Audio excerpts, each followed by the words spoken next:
నీకు ఏడుపు రావట్లేదు, నీకే బాధ అనిపించట్లేదు, సంఘంలో ఎవరు పడిపోయినా కూడా నీకు అసలు నువ్వే పడిపోతానని నీకు ఏడుపు రావట్లేదంటే నీలో భారము లేదు, నీలో ఆత్మీయ జీవితమే లేదు. అసలు ఏం లేదు, లేదండి. అన్ని కళ్ళ కబుర్లు, ఎన్ని కబుర్లు చెప్పుకున్న వ్యర్థం అది.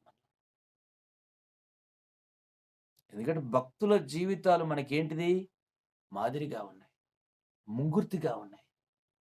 వాళ్ళెవరో పడిపోయాలని నాకెందుకులు అనుకోవడం కాదు. నీ సహోదరుడు, నీ స్థానిక సంఘం.